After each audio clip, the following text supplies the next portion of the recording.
Sprinkler School, you are awesome. Welcome to my channel, Roy Academy. Subscribe कीजिए Roy academy mathematics channel को और bell icon को click कीजिए latest videos को सबसे पहले देखने के लिए। और शेयर कीजिए मेरे वीडियोस को, अपने दोस्तों को शेयर कीजिए, जितना पहचान वाला है उसको शेयर कीजिए जो क्लास 9-10 में पढ़ते हैं। अगर वीडियो अच्छा लगा तो एक लाइक कर दीजिएगा और कमेंट एक अच्छा वाला कमेंट कर दीजिएगा, तो मुझे क्या होता है, मुझे अच्छा लगता है। आज देरी नहीं करके स्टार्ट करता हूँ। आज चैप्टर 9 का क्वेश्चन नंबर 7 जो नेक्स्ट 6 तक मैंने करवा दिया था, आज नंबर 7 करवाऊंगा। क्वेश्चन आपको स्क्रीन में दिखाई देगा। तो दिया हुआ है from a point on the ground, एक पॉइंट था ग्राउंड में, एक कोई भी पॉइंट था, मतलब कुछ एक मतलब पर्टिकुलर जगह से the angle of elevation of the bottom and the top of a transmission tower fix at the top of a 20 metre building. इसका मतलब है, देखो टावर जो होता है, ट्रांसमिशन जो टावर जो होता है, वो टावर कभी कभार क्या होता है, डायरेक्ट मतलब जमीन पे लगा हुआ रहता है, कभी कभी टावर के बिल्डिंग के ऊपर रहता है। इसमें दिया हुआ है टावर बिल्डिंग के ऊपर। The angle of elevation of the bottom and the top of A transmission tower, मतलब एक पॉइंट था, उस पॉइंट से एंगल ऑफ एलिवेशन हुआ है। कहां तक हुआ है? एक टावर का बॉटम मतलब पैर तक और एक उस टावर का टॉप तक। ठीक है, जो टावर किसके ऊपर खड़ा था? जो टावर एक 20 मीटर हाइट वाला बिल्डिंग के ऊपर खड़ा था।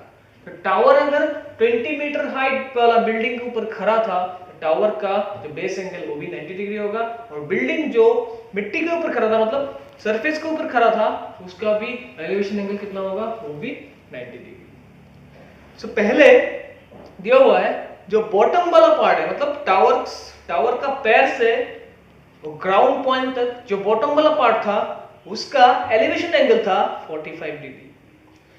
उस पॉइंट से ही टावर का जो टॉप वाला पार्ट था, उस टॉप वाला मतलब एक टॉप है बॉटम का एलिवेशन एंगल था 45 डिग्री और टॉप का एलिवेशन एंगल था 60 डिग्री। दोनों एक ही बेस के ऊपर खड़ा था, दो एंगल एक ही बेस के ऊपर था। तो find the height of the tower, मुझे क्या करना है? टावर का हाइट निकालना है। चलो देखते हैं कैसे होता है। पकड़ लेता हूं, एक पॉइंट था जो पॉइंट ग्राउंड में था। एक ग्राउंड मतलब अर्थ सरफेस में एक पॉइंट था। पॉइंट को पकड़ लेता हूं ए, और पकड़ लेता हूं बी सी, एक बिल्डिंग था। बी सी एक क्या था? मतलब बी से सी तक एक बिल्डिंग था। बिल्डिंग का हाइट दिया हुआ है 20 मीटर। बिल्डिंग का ऊपर में एक टावर था। बिल्डिंग के ऊपर में क्या था? एक टावर था। टावर को मैं एकदम लास्ट में लेता हूँ, बिल्डिंग का एक टावर है। ठीक है, सी डी, इसको पकड़ लेता हूँ डी, एक टावर है। बिल्डिंग के ऊपर एक टावर है। Let A is the point on the ground, B C is the building which is ever from A point, and CD is also a transmission tower established on transmission tower on BC, on BC। अभी मुझे दिया गया है building, अभी मुझे दिया हुआ है एक ग्राउंड से इसका ग्राउंड तक, मतलब इस ग्राउंड से, ग्राउंड का जो पॉइंट है उस पॉइंट से सी पॉइंट तक, मतलब टावर का फुट तक एक एंगल गया है जिसका वैल्यू था 45 डिग्री। अभी फिर से इस पॉइंट से इसका टॉप तक एक एंगल गया है, उसका दिया हुआ है 60 डिग्री। कितना दिया हुआ है? 60।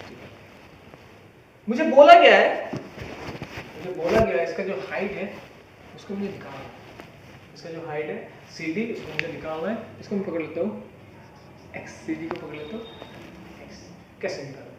देखो दोनों ट्रायंगल, देखो एक ट्रायंगल, दो ट्रायंगल, दोनों ट्रायंगल में AB एक कॉमन बेस है।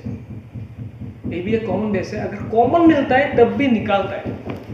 ठीक है, चलो इसको मैं स्टेटमेंट लिखा देता हूँ। Late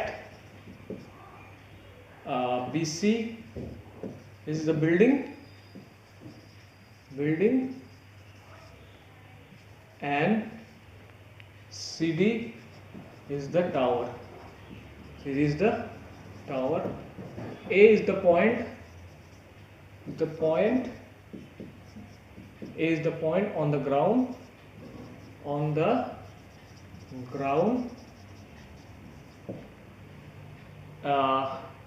Angle BAC is equal to 45 degree. Therefore, angle BAD is equal to how much? 60 degree. Elevations angle.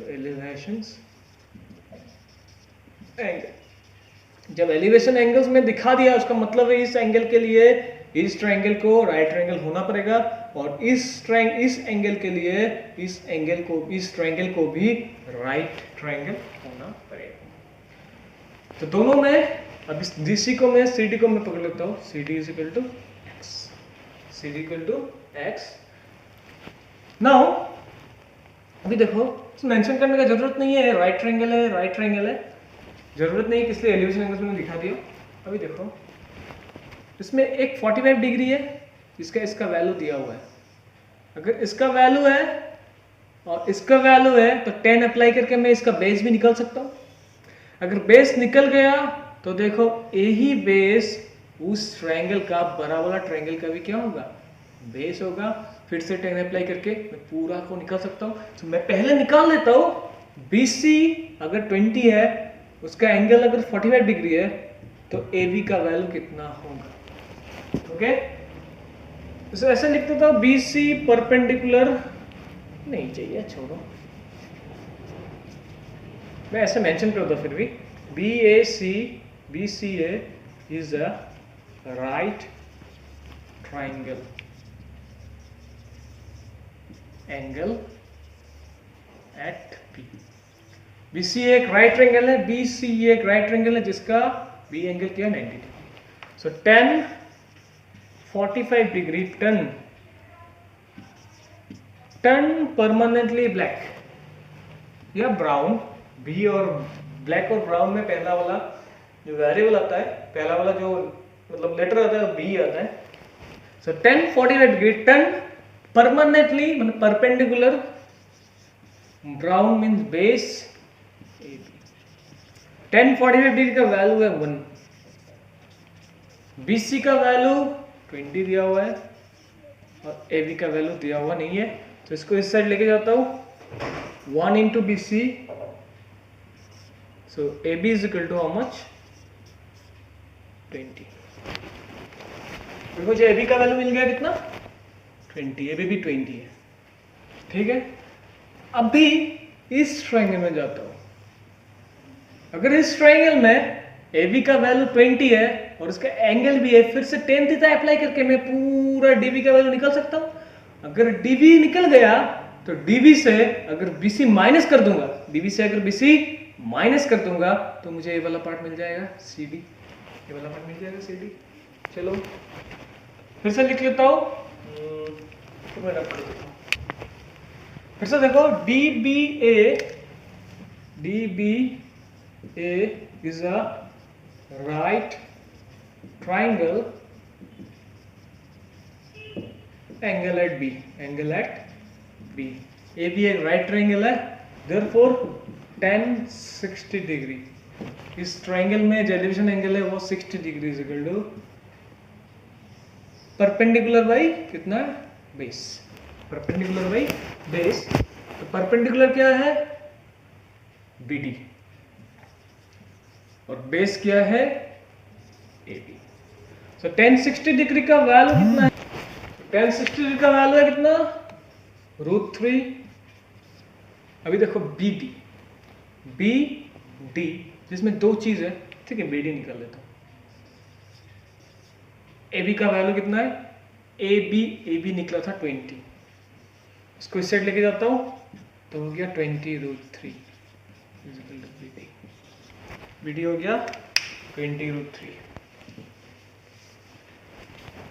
अभी पूरा BD से अगर BC माइनस कर दूंगा तो CD निकल जाएगा, therefore CD is equal to इसको एक्स नहीं पकड़ने से भी होगा, no problem. C D is equal to B D minus B C. इसमें बी डी का वैल्यू है 20√3 और बी सी का वैल्यू कितना है, बी सी का वैल्यू है 20। इसमें से 20 में कॉमन लेता हूँ, मीटर नहीं चाहिए अभी, इसमें 20 में कॉमन लेता हूँ तो हो गया √3 माइनस 1 मीटर। सो आज के लिए इतना ही रह जाता हूँ। सो एक एक शाम करके करवा के चला जाऊँगा, और जो जो शाम को आते हैं मतलब इसमें 2-3-4 शाम स्किप करूँगा, उसको खुद को करना है। सो ऐसे ही चैनल के साथ बने रहिए। So thank you so much, bye bye.